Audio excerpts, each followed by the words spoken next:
le peuple de Neuchâtel qui vit pour le football. On doit réussir ces finales pour monter une ligue.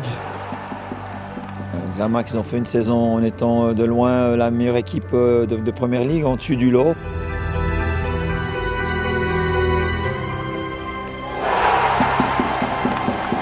On a fait presque une saison parfaite, mais sans gagner ces finales, c'est clair que ça serait une catastrophe, on va dire.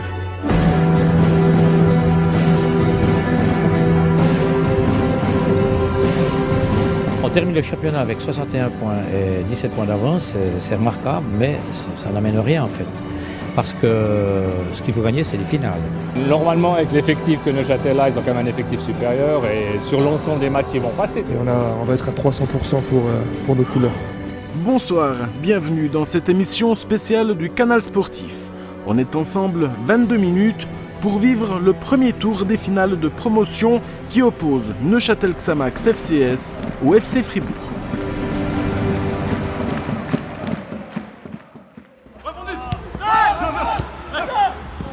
Fribourg, entraîné par un homme qui n'a connu qu'un seul club durant sa carrière de joueur, Neuchâtel Xamax, le rouge et noir, des couleurs qui lui collent à la peau dans tous les sens du terme. 20 ans de fidélité et les plus belles années. J'ai le droit de sourire, hein. Une fois qu'il y a la télé, la télé qu'elle a, j'ai le droit de les regarder. Chaque erreur, je vous dis déjà mercredi, chaque erreur, on va les payer cash. Philippe Perret qui briefe des joueurs pour battre son club de cœur, ironie du sort, ironie du sport. Écoutez ce qu'il nous disait à l'époque de la faillite de Neuchâtel Xamax. Grâce ou à cause plutôt de la stupidité d'une personne qui a fait n'importe quoi, Xamax va repartir tout en bas. C'est vrai qu'aujourd'hui, c'est vraiment un jour noir pour le canton de Neuchâtel. Et voilà qu'il est censé aujourd'hui empêcher son Xamax de remonter la pente.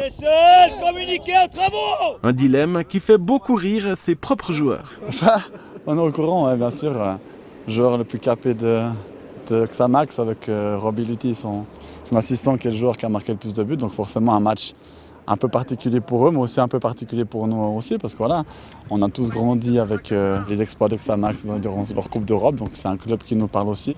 Ouais, je pense qu'au fond de lui-même, il va un petit peu faire en sorte que Xamax passe. Si sur les deux matchs, ils sont meilleurs que nous et puis qu'ils nous battent, c'est clair que je serai de tout cœur derrière eux pour qu'ils continuent, je dirais, cette remontée que la ville de Neuchâtel mérite d'avoir.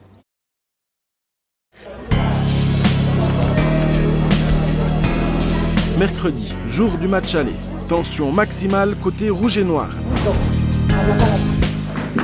honnêtement, je suis tendu. Je pense comme une femme avant qu'elle aille accoucher, ça doit être ça. J'aurai sûrement le sourire après le match. Mais pour l'instant... Dans le camp fribourgeois, l'atmosphère est plus sereine. Salut Philippe. Salut. Qu'est-ce que tu fais là, toi? Il n'y a pas de raison d'être tendu. Je crois que si quelqu'un doit être tendu ce soir, c'est mes joueurs. C'est à eux de s'éclater sur le terrain. Moi, je peux pas être nerveux, je vais pas être nerveux. Je suis fribourgeois, c'est clair, d'origine et tout. Mon cœur est quand même xamaxien et c'est le club qu'on espère qui va pouvoir remonter, repartir, redécoller parce que ce qui est arrivé, c'est quand même terrible. Permettez-moi de vous souhaiter, chers spectatrices et spectateurs, la plus cordiale bienvenue au Stade Saint-Léonard pour le match de ce soir opposant votre club favori au Neuchâtel Xamax FSC. Les Fribourgeois ont fini 3e du groupe 1. Dans l'effectif, on retrouve au but l'ancien Xamaxien Maxime Brenet. À Xamax, il a été remplacé par Laurent Valtert, qui lui jouait au FC Bienne sous les ordres de Philippe Perret, tout comme Charles-André Doudin d'ailleurs. Voilà pour les liaisons dangereuses. Le match, décomplexé, Fribourg prend les commandes. Première alerte sur corner à la 7e minute. Karim Chentouf écrase trop sa tête. On va entendre parler de lui ce match. Premier essai pour Doudin dans son exercice favori, le coup franc, ça passe à côté.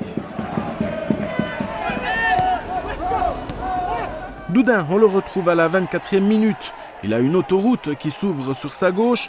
Loïc Chaton prend la voie rapide, il fixe son adversaire et lance ses finales. Un ballon bien placé, Maxime Brenet ne peut que l'effleurer.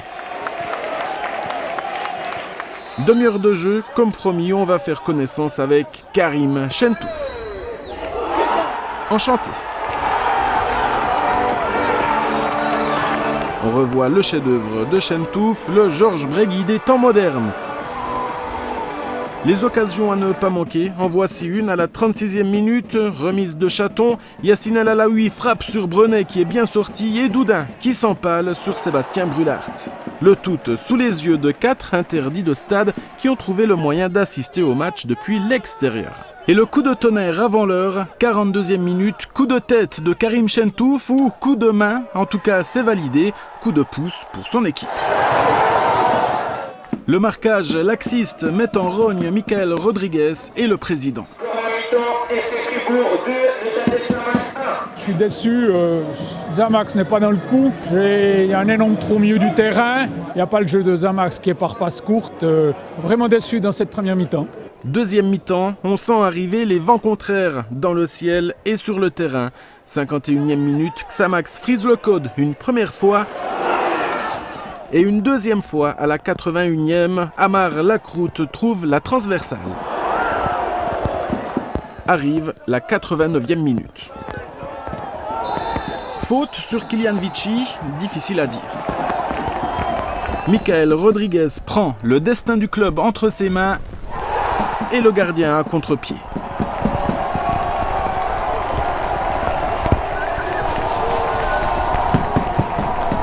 Score final de ce match aller, 2 partout. Les deux camps ne savourent pas ce match nul de la même manière.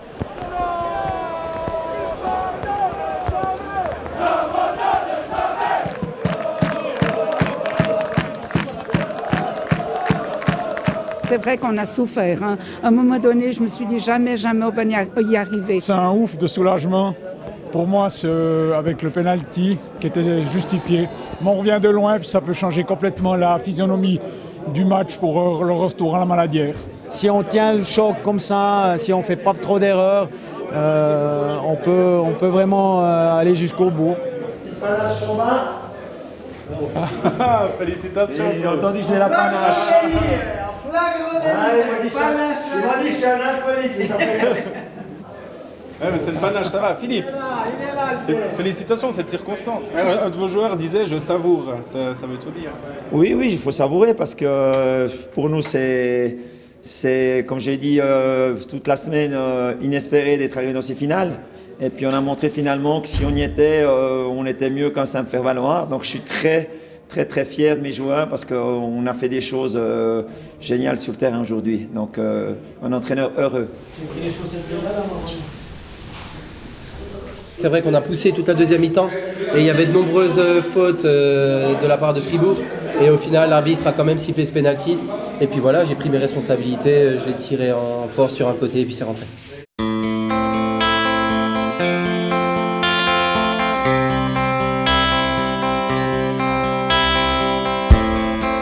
Maintenant, on va prendre le car et puis on va aller manger à la caserne de la Boya. On a prévu un repas avec des pâtes, poulet, des fruits, salades, afin que les joueurs puissent récupérer le plus vite possible. Et puis ensuite, demain, il y a l'entraînement pour ceux qui n'ont pas joué. Et puis vendredi, dernier entraînement avant le match de samedi.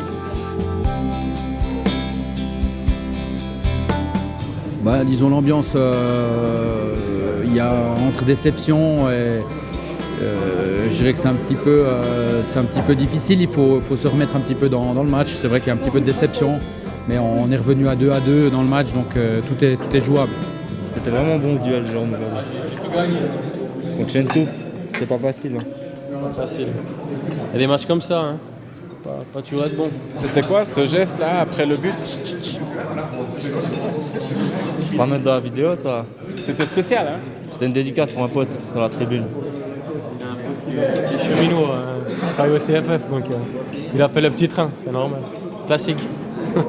On m'a dit de ne pas aller vers Charles-André à ce moment-là. C'est son esprit un peu dépressif, donc il faut le laisser tranquille.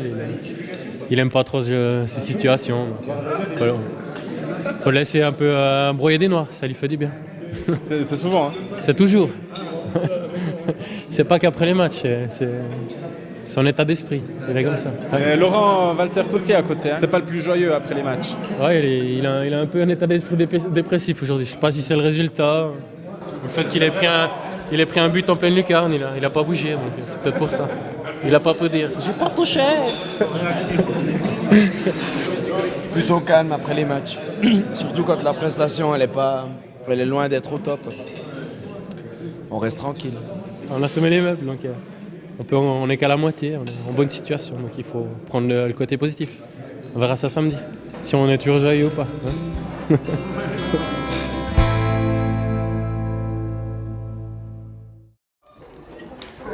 Vendredi, dernier entraînement avant le grand rendez-vous dans la bonne humeur.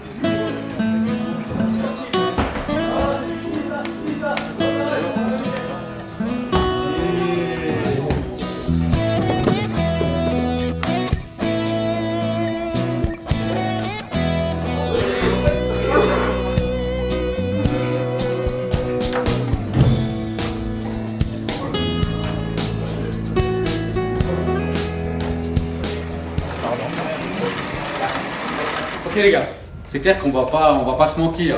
On a un petit peu raté cette première mi-temps. Ce qui m'a le plus dérangé, c'est le côté mentalité. La mentalité, surtout, c'est que là, on a été pris par l'enjeu au lieu de se concentrer sur le jeu. Et ça, on a fait une faute qu'on ne devra plus renouveler demain contre Fribourg. Là, si on voit que ce joueur est pris, il faut absolument qu'on monte dans le terrain, d'accord, pour qu'on puisse, en cas de perte de balle, récupérer le ballon. Et quel adversaire j'ai ici? On a dit pendant la théorie, pendant le plan de jeu qu'on a mis en place, si on n'a pas un joueur, c'est qu'il y a un problème. Résultat des courses, là, on est sur un duel, il réussit à la remettre, et voilà. Et de nouveau, on fait des efforts pour revenir, on fait des sprints de 80 mètres, on utilise de l'énergie pour rien du tout, à la place d'avoir un bon placement dès le départ. Le placement, c'est un des points à travailler avant samedi, un parmi tant d'autres. La mise en place, l'animation offensive, l'animation défensive, les coups de pied arrêtés, qu'on arrive à travailler pas mal de choses. Pourquoi pas, Loïc, rentre à l'intérieur, rentre. John, voilà. Oui, bien sûr, je dors bien. Non, si on essaie de faire le maximum pour que les joueurs soient bien, si on a l'impression d'avoir fait le maximum, ça nous permet de mieux dormir. Mais c'est clair qu'on a beau préparer, dans le sport, ça reste le sport, hein, on sait jamais, il y a un adversaire. On l'a vu mercredi. Hein. On l'a vu mercredi, ouais, et puis c'est pas fini. Merci. Tout est en place, les Rouges et Noirs sont prêts à écrire la nouvelle histoire du club. Toute une région est derrière elle.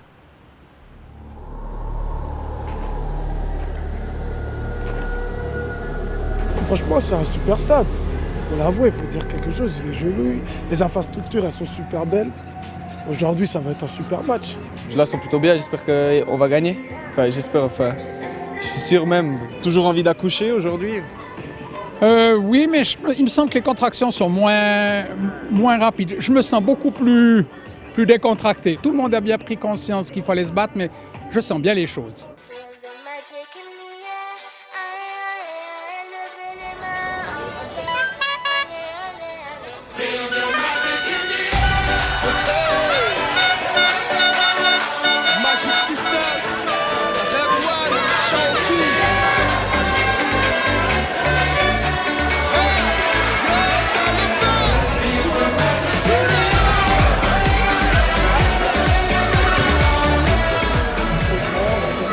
Samedi, la Maladière, de Place to Be, politiciens, sportifs, ici Jason Leutwiler, tout le monde était là, les anciens Xamaxiens, ceux qui savent ce qu'est une promotion, Stéphane Bell et Michael Facchinetti, Bastien Geiger et Raphaël Nuzzolo. Impression d'avant-match. Moi, je reste encore sur mes impressions d'après-match, mais bon... C'était pas génial, hein? C'était pas génial, non, c'est cru à Roland-Garros ce moment. C'est l'équipe qui arrivera justement à gérer ces matchs très spéciaux de finale qui va passer. Si tu n'arrives pas à gagner sur 2 matchs contre Fribourg, c'est aussi un peu de ta faute. Donc j'espère qu'aujourd'hui, avec le public et puis avec ce qu'ils ont montré durant la saison, ils vont réussir à arracher le match contre Baden normalement. Avant la finale contre Baden, il faut passer cet obstacle fribourgeois.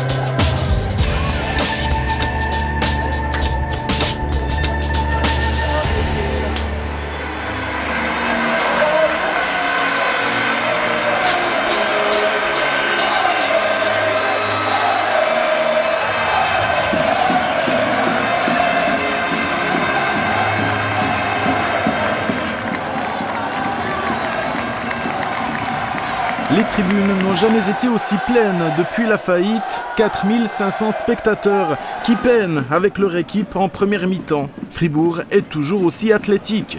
Michael Rodriguez rate une tête. De l'autre côté, ça chauffe aussi. Et ça inquiète surtout. 0-0 à la pause, personne n'est vraiment rassuré. Michael Facchinetti cherche son grand-père. Max Veloso lui indique la direction. On le suit pour avoir la réaction du boss. Ça fait un peu Constantin là. Oui, ah ouais, alors sûrement. Non, alors je veux pas aller avec lui. Son avis sur ces 45 minutes. On fait attention, mais il faut pas. Il faut vraiment y aller. Mon impression, c'est qu'ils sont un peu crispés.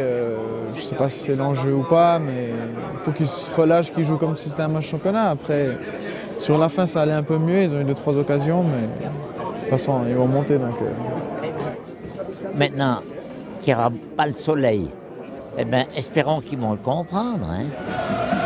C'est un peu dommage parce qu'avec la qualité des joueurs, Xamax devrait vraiment pousser beaucoup plus. Et là, j'ai l'impression que c'est un match amical. Deuxième mi-temps, la métamorphose. Dans ses buts, l'ancien Xamaxien Maxime Brenet repousse l'échéance. Le verrou saute à la 63e minute, centre de Thibaut de Coulon, réception Michael Rodriguez. Il a compris la leçon, aucun hommage à qui que ce soit cette fois.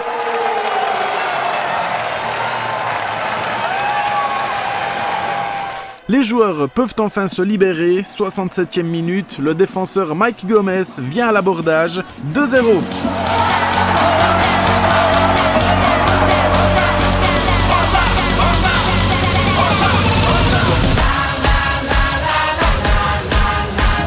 Et la fête continue grâce à Charles-André Doudin, phénoménal dans cette seconde période.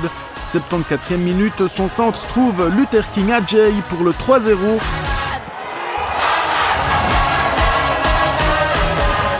Xamax se croit au Brésil, s'amuse et engrange de la confiance pour la grande finale qui se profile.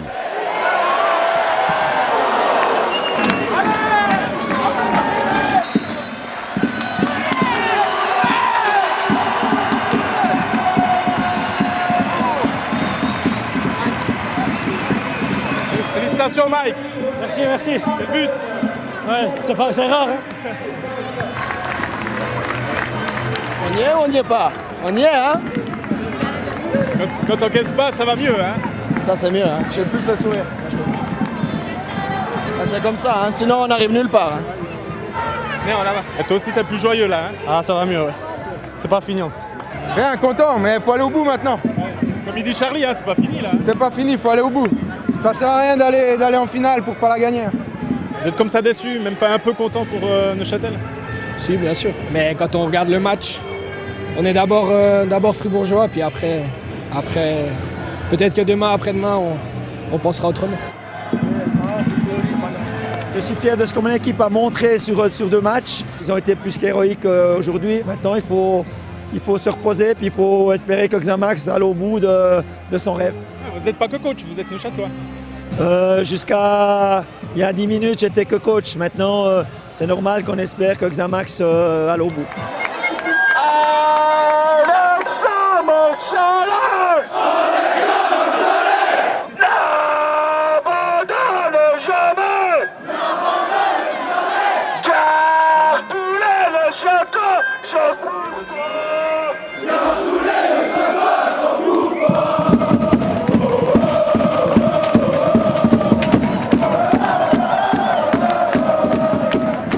Ça va ressembler à ça, la promotion. Oui, ça ressemble à ça. C'est extraordinaire.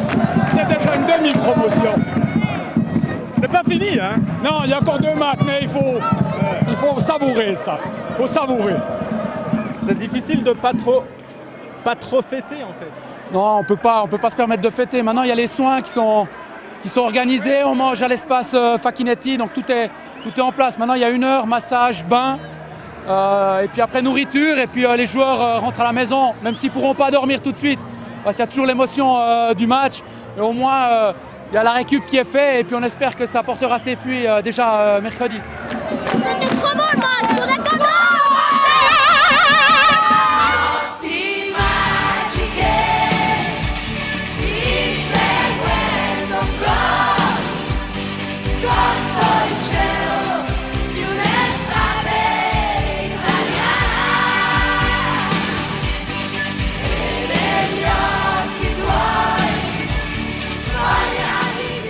Les enfants, ils croyaient que vous êtes promus là. Ouais, je crois. Non, quand les enfants ils avaient ces stats, c'est qu'on fait une promotion, mais il y a encore des matchs à jouer.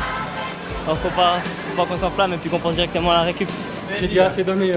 Charles, il fait la gueule de nouveau, donc je vais aller le consoler. Non, il fait pas, il m'a dit que non. Ah bon, bah ça va. Alors même quand on gagne, ça va, il change un peu. La mission promotion se poursuit contre Baden. Ce mercredi, match aller à 19h30 à la Maladière. Match retour samedi. L'ascension en Promotion League est au bout du tunnel.